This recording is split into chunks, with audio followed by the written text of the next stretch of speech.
businesses restructured, 200 and more businesses started, 2 MBAs, a decade of experience. We can take your business to a whole new level. Yes, we can take your business to a whole new level. And yes, time check. We just have 1 minute to that time that I told you last time is 11:09. Okay, so how have you guys been so far? It is a good day. It's a good day for us to talk money. How are you guys feeling? Esther, you have red hair this morning. I do. Oh, yeah, you do. How do you feel? Red. Okay, Eizu, and yes, how do you guys feel today? Well, good. I mean, it's Monday. It's like morning again. I don't know. I don't like mornings sometimes. Why? Why don't you like I don't mornings? know. It's just a thing. I think I'm not a morning person. So it's Morning people are weird. You shouldn't be. You shouldn't Yes, have you any shouldn't amount be a of morning energy person. before noon. Gen Z. Like, no, you should not be at your peak before the sun is at its peak. Like, this is the way the universe works. I should be like that is by essay. I don't know It should where become this is insane. coming from. Okay. Well, we are money people. We like making money. I don't know, but we are morning people too. So I am a morning person. So and I'm very active. I'm very active, right? I am. Cheers. I think I am. Am I? Definitely. Too much. She's Daisy, bright and blooming in the morning. Okay, guys, you're wondering who are these people? We are the Money Gang, and today we have special people in our midst. They're not always here, but then they're going to be talking to us about money and so many other stuff that we're discussing. And because we have a lot of information to dish today, we might not just be looking at the business news. You already know the things that are happening already, and really we don't want to recap on those things. So let's just keep ourselves positive and talk about personal and business financial management. And we have guests in the studio who is going to help us to break this down. So first of all, we're honored with the presence of the co-founder and the CEO of Zitra Investments, Mr. Tunde Obadero. Good morning to you. Good morning. Good morning. Even her claps are so legit. So she's like, typing. I can't do this. I'm just going to do it anyways. All right, and we have the head marketing strategy and communications, Obra Felix. Welcome to the studio. Thank you. Good morning. Good morning to you too. Okay, so I'm just gonna leave Eizu to do all of this business thing because he's so good at it. So Eizu, first of all, you've not been talking since morning. What's happening? Are you? It's Women's Month. He's handing over. What can we do? What can we do? Yeah, but it's good to have you guys. Today we'll talk about finance, personal finance and financial management. And I think SA is more geared up, but still in spirit of International Women's Day. So over See to how you. they're using it on International Women's Day. So you just pass the plate. Just pass it. It's like giving you that seat at the table. Yeah. Okay. More like giving you a lot of work. right. Yeah. Okay. So today we are looking at personal and business financial management. On this show, you already know what we do. We care about your business. We want you to know how to do things the right way, even in that small or big business of yours. And from Zitra Investment is going to be looking at that niche area to give us more insight on that. So yeah, I think we can start with you telling us about yourselves, and your expertise and work, especially around personal financial management and optimization. Now I'm wondering if I should start. Okay. So we should do this first, right? Since we're in the spirit of Women's Month. Absolutely. Okay, so my name is Obra Felix. I'm currently the head of marketing, strategy, and communication. I have an MBA from Lagos Business School. I've previously worked as an area sales manager at Godrej, Nigeria. And then let me not just bore you with all of that. Maybe Tunde can go from there. Okay. Well, so Tunde Obadero, like I said earlier, 19 years thereabouts in financial services in Nigeria. Worked in risk management, operations, strategy, IT strategy, business development, and across 4 or 5 different banks. Last 3 stops were Skybank, Page Financials, and Cardinal Stone Partners. And first degree in pharmacology, that's like 3 lifetimes ago. Okay, if you keep talking, we won't do anything today. And that's about it. That's, well, like Obra, an MBA from the Lagos Business School. Now, But what's interesting is where we are at now, what we're doing now. Paid financials and CS Advance led to Zitra Investments. And at Zitra, what we're doing is bringing financial services to the mass market, right? We're making it, we're democratizing retail financial services, so to say. And that's what we're about at Zitra.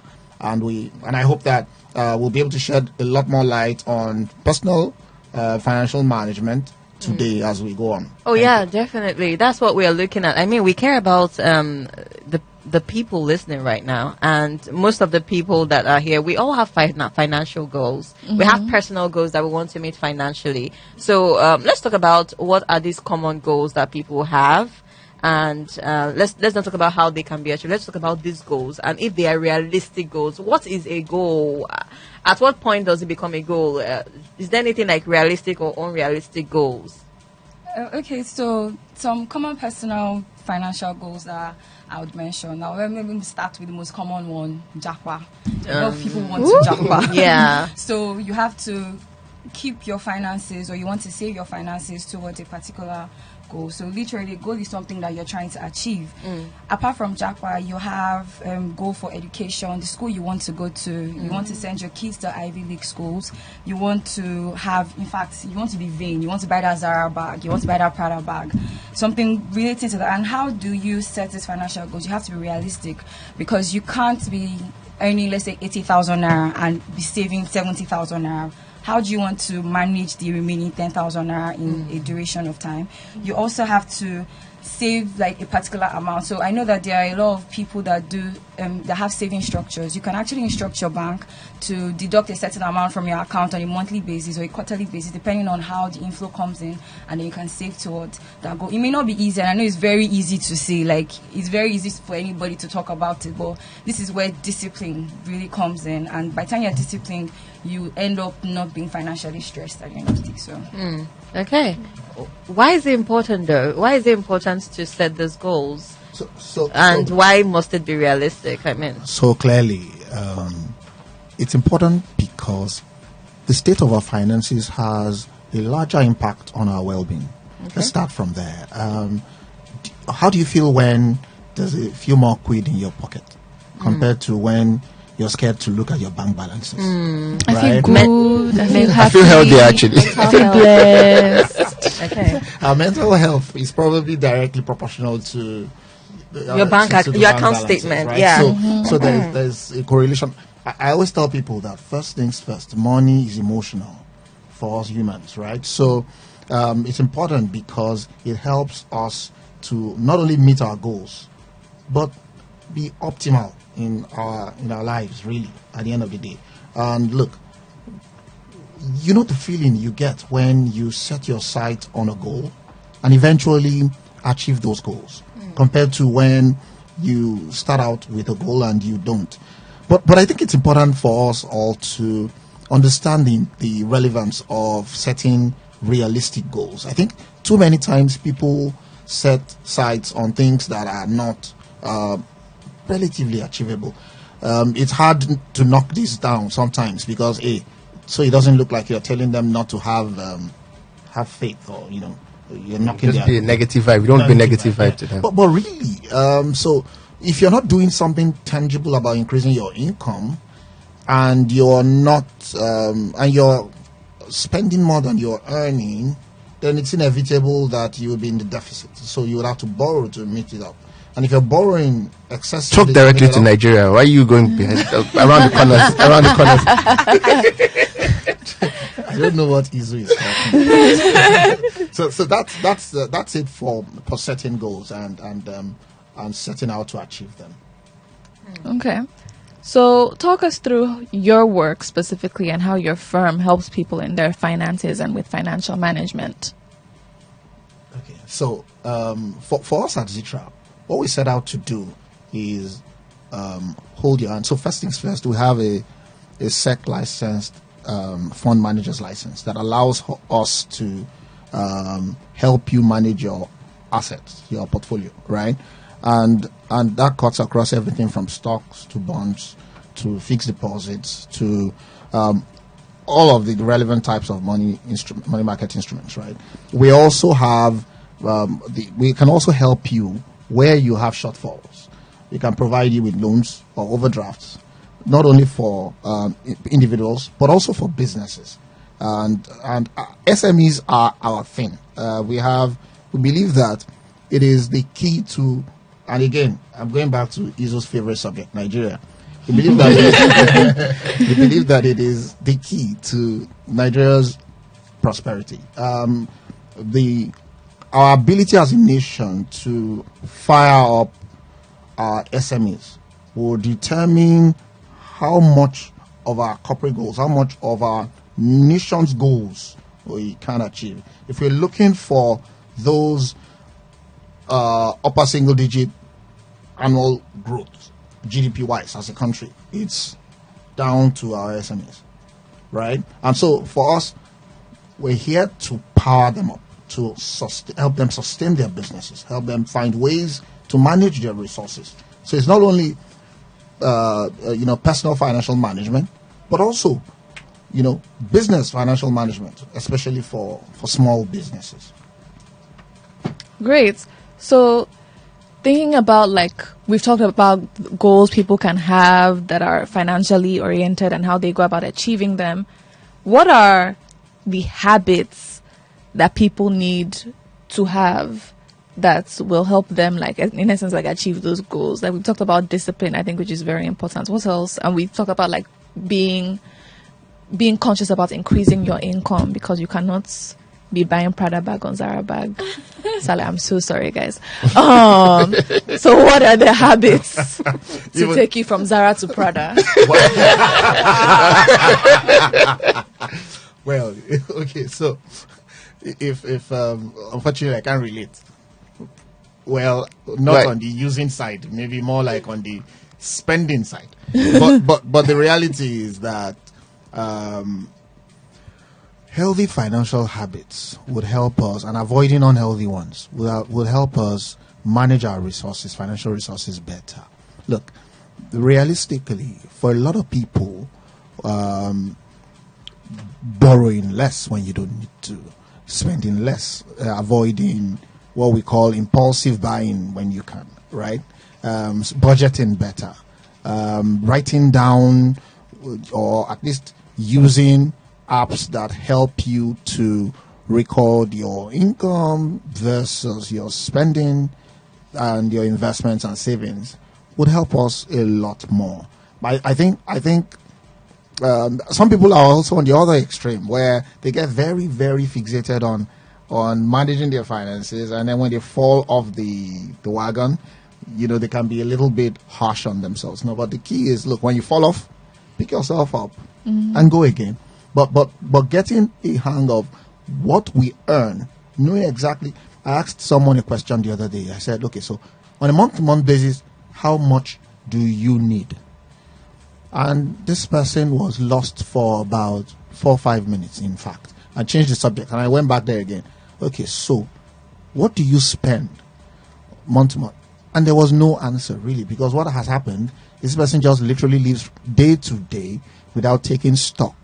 And as far as I'm concerned, there's no difference between that person and a child, right? Because as an adult, one of the first things you should do is know exactly what. The most important thing to us, more important sometimes than your boo, is your money, right? And so you need to have a hang on what you have, how you spend it, what portion of it you save, what part of it you invest, and know exactly what you're doing. It's good you mentioned impulse buying. I don't know if Nigerians, impulse buying and impulse spending, it's sad that most Nigerians don't understand that that's one of the biggest leak in your financial ship. And beware of small expenses, right? Same way you should be beware. You should be very afraid of a small leak in a ship, because eventually it will sink the ship. So I give an example. Someone goes to church on a Sunday and comes back and says, I just did a donation in church. And the first I'm asking is, before you left to go to church, did you have plans? Or it was just you're moved by the Spirit. And in my mind, I'm like, you're not different from the guy who went to a party and the band guy called your name. You know how if you see Pasuma in a party or King Sunny in a party, they can mention your name and then you just start spraying money. I said, it's the same bad habits, right? You don't plan for what you wanted. So it's good you mentioned it. I see that a lot. I think panic buying, impulse spending. I mean, you're going somewhere, you know, like some example, you know, the wristwatch costs 500K, but you now see it somewhere and it's 300K. So you now think you should buy it. So in your mind, you saved 200K. I said, no, you didn't save 200K. You spent 300K because you didn't have plans. Why you came like, but so impulse. Talk to me directly. Impulse, right? If you don't define where your money is going to, you end up wondering where it went. Yeah. And people don't realize that. Yeah, and speaking of defining where your money goes to, is intentional that you have to put it in certain places. And there are different type of investments. Some of them are investments, of course. And there are certain type of investment that one needs to put it in so that they can have some financial gain at the end of the day. So when we go from this short break, when we come back, we'll be talking about this investments and more and how you can basically save more money. So stick right here with us. Back right here on the business show, and it's time for us to go in and have more discussions. Before we went on that break, we were talking about investment, healthy money habits, and all of that. By the way, welcome to the show. We have Tunde and Obra. Tunde is the co-founder and the CEO of Zitra Investment, and Obra is the head marketing strategy and communications. Guys, welcome to the show once again. It's been nice having you guys. Yeah. Thank you. Okay, great. So we're still talking about personal financial management, and we just talked about the habits people have that impair their ability to properly manage their finance. We talked about lack of budgeting. We talked about impulse buying. We talked about panic spending. What else do we have? Yeah, we also did taking loans when you don't need to take loans. Yeah. That was that. So that's 4 things. Or even not paying down their loans. And not when paying you their should, loans. And then that messes up your credit. Okay. Let's talk about those very important habits should I call it habits now? Activities that we should go into for personal financing. And what are those ways that we should spend our money, since there are some unhealthy ways that we spend our money? Okay, so this is probably where I'm going to talk about maybe define what personal financial management is about. So it's really just setting a process to take control of your finances. And the best way to go about it to take control is first create a budget, because you can't do anything without having a certain budget, and you're trying to track your expenses, manage the debts that you already probably have, or funds, or like maybe debts that might probably come in the future, and then save for the future, make informed financial decisions. Because like I said earlier, we tend to want to spend outrageously, but by the time you create a budget and say, okay, you know what, I'm not going to spend this particular amount, I'm not going to spend this certain thing for this particular thing that I don't even need, then you end up not having financial stress, because you would be able to see where your finances are going to. You'll be able to see that, okay, I don't want to do this when I'm supposed to do this. You won't be running from pillar to post trying to look for money. And again, it might be easy to say, but you have to be disciplined about it. In addition, you probably want to ensure that you put money aside for your retirement. So retirement savings account, very important. You want to make sure that you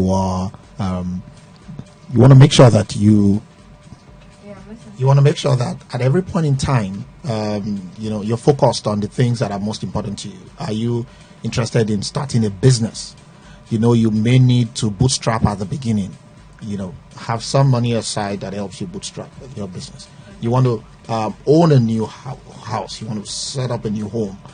Save up for it. Either save up for all of it, or you're saving up your part contribution so you can get access to that mortgage. So it's about, keying in, like Obra said, into your own goals financially, and then set them out and start to work towards actualizing them.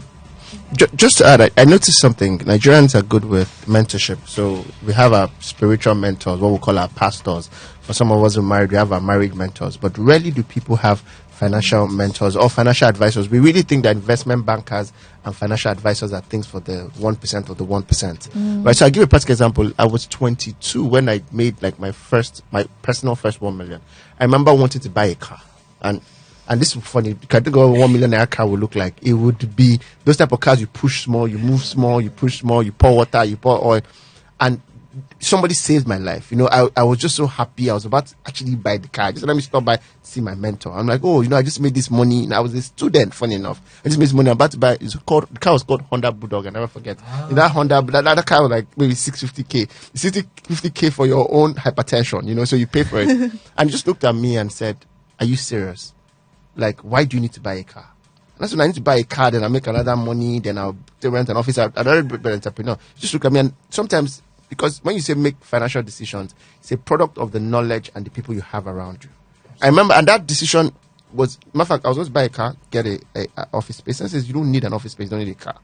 You're going to, first of all, attract the wrong set of people around you, right? And then, what do you need an office space, or what do you do? I said, management consult. I said, how many people come to your office? And even till now, 14 years deep, 90% of our clients have never been to our office. So you're just going to spend money. So sometimes I think people should, I think you should have a speed dial in Nigeria. The same way I think every Nigerian should have a police officer on speed dial. But I think people should also have like an egbon who's financially, maybe even your industry, who would advise you rightly when you're doing the wrong decisions.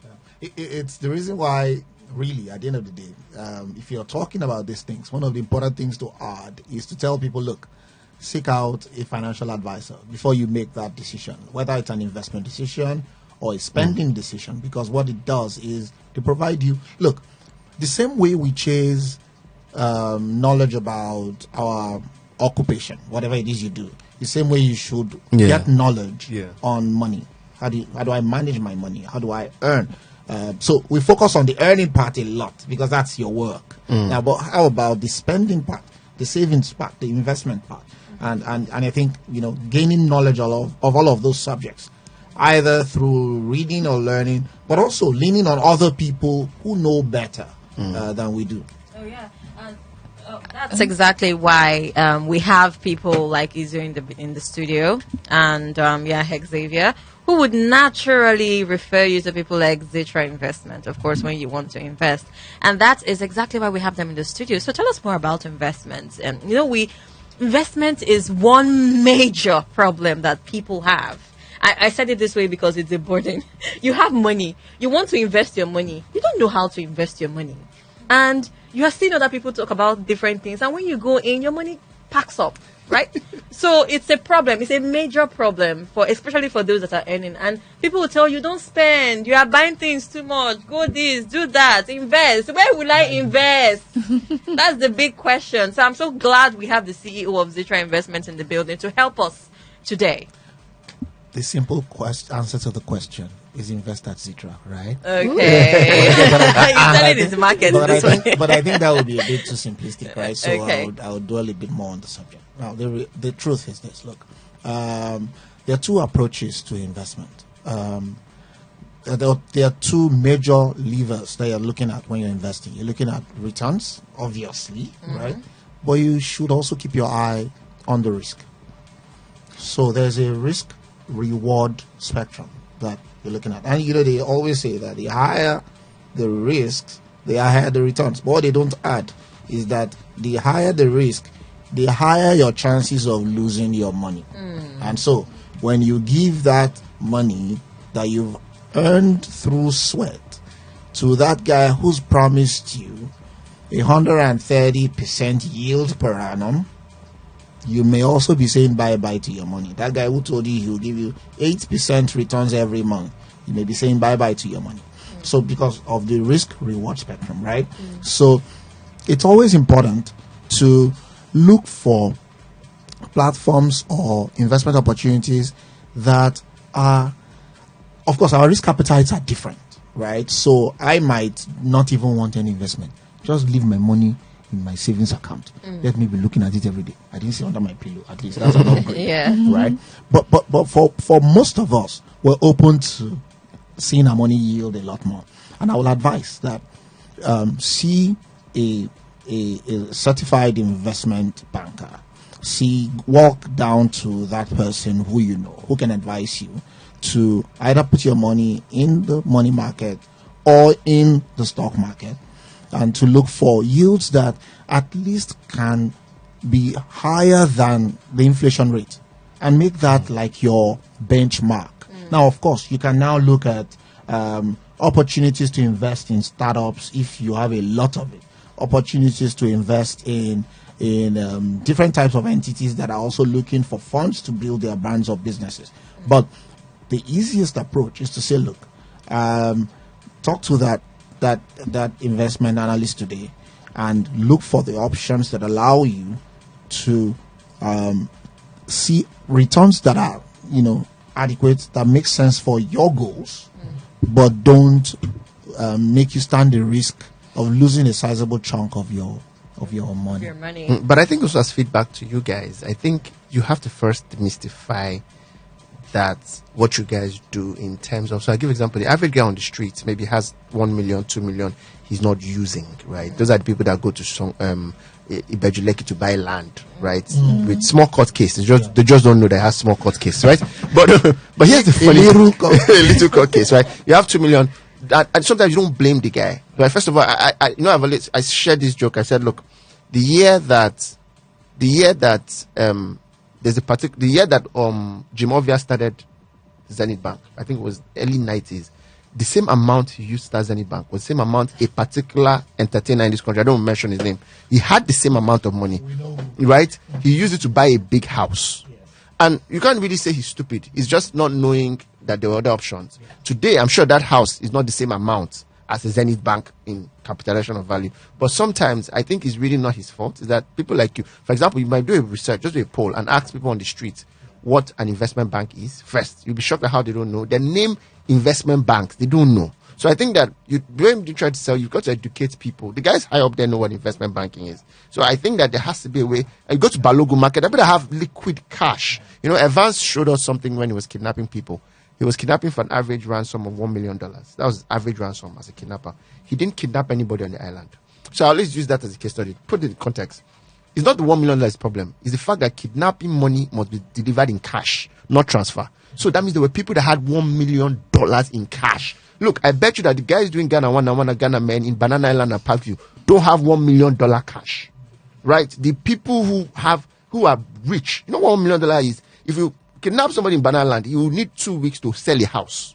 But there are people you're kidnapping in Aspanda. But here's the corruption. Evans kidnapped $1 million and he didn't kidnap anybody on the island. He kidnapped people in Aspanda, people in Festac, people in Trade Fair. It showed us that these people have money. Your guys are not going to them because you don't rate them like in Nigerian grammar. You don't rate them. So I think that's a feedback that you might need to take. Thank you for that feedback, Izu. And that's the reason why for us, for instance, we have shops in places people don't go to. We have an outlet in Oshodi that focuses on not only educating them, but also helping them invest and save. We have mutual funds that are useful to those people. We have an outlet at Yanoba that speaks to that axis that you're describing, right? We're working on setting up in Ikorodu, right? Which would be our outlet to be in the Ikorodu East LCDA. So those things are on in the works as well. But we get it. And that's why for us, what we want to do is take retail financial services to the bottom of the pyramid because they are usually overlooked. And there's a lie there. There's a misconception, which is what you're speaking to. That people think that there's no money there. There is. It's not just captured in the formal sector. It's outside, almost black economy. Almost the black economy. Yeah. So, shadow economy. So we need to trigger that and fire it up because, like I said, it all goes back to helping the Nigerian economy to get back on track. Great. So, okay, it's 20 minutes to the top of the hour, and we just have a few minutes to go. So I think this is the time for us to tell people what they're going to be benefiting from the show, apart from, of course, the knowledge that we're giving to them. Usually on the show, if you're just joining us for the first time, you've been missing stuff, first of all. We usually give out free stuffs on the show, and since we have a guest in the studio today, it seems like we're giving more than one, and I'm so excited about that. So what are we winning today? Branded Zitra packages and a free breakfast at Eco Hotel. It's a buffet style breakfast, CEOs and executives. So if you're calling and you can answer the questions, if you've been following the show, just call in and we're going to put you on the spot to ask you random questions based on what you've heard today. Wow, that is some serious behind. Okay. Can I call him? Okay, 0818-242-6591. 0818-242-6591. You can go on WhatsApp and also leave a comment or a question or anything that you need to be addressed right here on 0818-00-89933. That is 0818-00-89933. You have questions on investments. You have questions on your business. Eizu is here. You have questions on investments. Mr. Tunde is here. You have questions on anything, you can ask us. We can address it about your business. And of course, you want to win something. We are giving out branded items courtesy of Zitra Investment. And we're also giving out a free breakfast with the CEOs of Who is Who's in Echo Hotels and Suites. When is that breakfast, by the way? This election has mumbled almost everything Yes, up. So, yeah, yes. it's the first week in April now. It was supposed to be the last week, but now we had that... It broke so at the first week and the first Saturday in April. Okay, the first Saturday in April. Saturday. Yeah. Okay, so now you know what you're winning. Call the numbers and, of course, send in messages so that we can take all of them right here. 0818-242-6591. That is where to call into. And then the message should go to our WhatsApp portal on 0818-00-89933. This is a business show. You're with Daisy, you're with Eizu, and you're with SA. And we have guests in the studio right here. And yes, we are still dealing with investments and all of those questions. Now, let's go to the next question. Yes. So they always talk about like creating a bank versus buying a house and earning your first million and going to look for a car.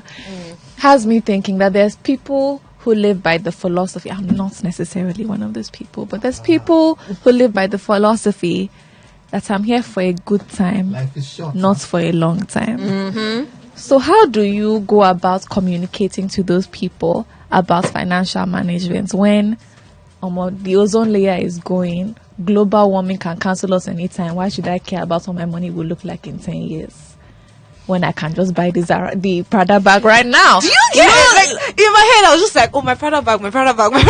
Like, my first 1 million. So tell us how, especially like people like to tell us that like us Gen Zs that we're a little nihilistic, that you know that we are we're all doom and gloom. I mean, like, look at the world. Why wouldn't we just be doom and gloom?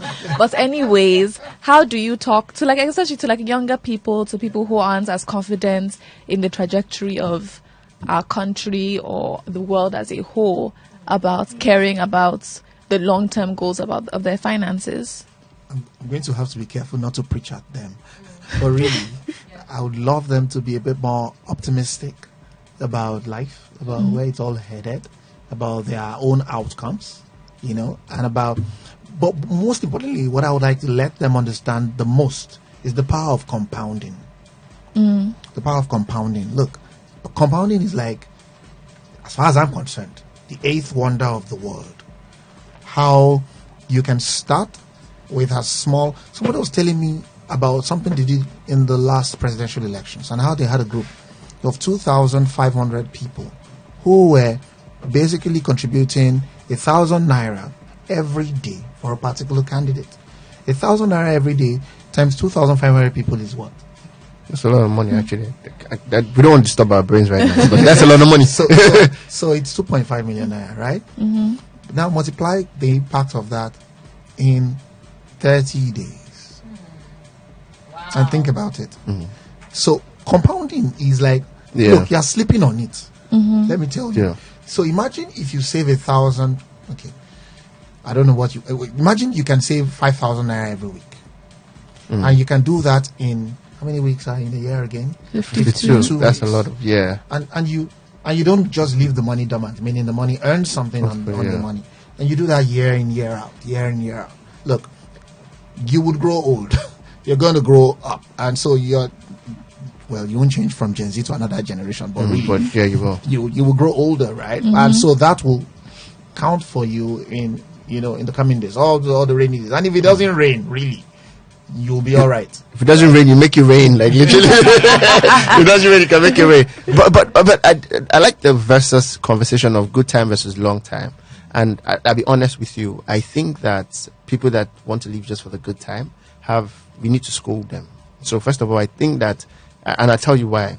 When you truly become a truly authentic human being, you start to see that you lose the right to say, it's my life, I can live how I want to live. I just want to chop life. Because everybody chop life for example, you might not even be here to want to chop life. Your parents made some moves for you. I mean, the tree you're standing on or you're sitting under, somebody planted the seed, right? If there was no seed planted years ago, you probably would not have shades, right? When you truly be authentic, because I see people make statements like, you only live once, YOLO, I can't come and kill myself, life is short. You see, those phrases, I think sometimes can be misleading because you are easily selfish. You think that you're the only one that matters, right? You're not the only one that matters in life. Look, let me give an example. I have a cousin who smokes heavy, and I was having a question, and he said, "Oh, it's my life. I can live how I want." I said, "No problem." But do you realize that if you have, maybe say, lung cancer or even and drinks heavy, and I'm saying, okay, so just imagine that you have a dialysis. You're on dialysis right now. Do you know your parents will probably die before you? Right, so do you now think is your life that you can live it how you want to live? Like somebody has to give you a kidney, and somebody is doing a trade-off for you. So it's very selfish to say, "Oh, I'm for the good time," right? Because life is not a game of always good times. That's why life has highs and lows. So I think there's a lot of schooling. It's good to have a good time, but that can't be the only reason why you came to life. There's a reason why the most productive countries in the world, are not the ones for all the good time. Like China is one of the most productive countries in the world. I say there are 1 billion people in China. 1 billion. 1/8 of the world are Chinese. Name an artist or an entertainer from China. Most people can't mention an entertainer from China. And don't call Jackie Chan. Right. There you go. Well, because that's your industry. But how many people on the street can? And if I tell you name 10, you can't. Yeah. But if I say name 10 people from America, you will. And because the Chinese people understand this thing. Like, look, you can't put work is not something, play is not something we start our day with. It's something we end our day with, right? So you should reward yourself. So I think it's a conversation that people need to have because it's very misleading. It's almost a generational conversation.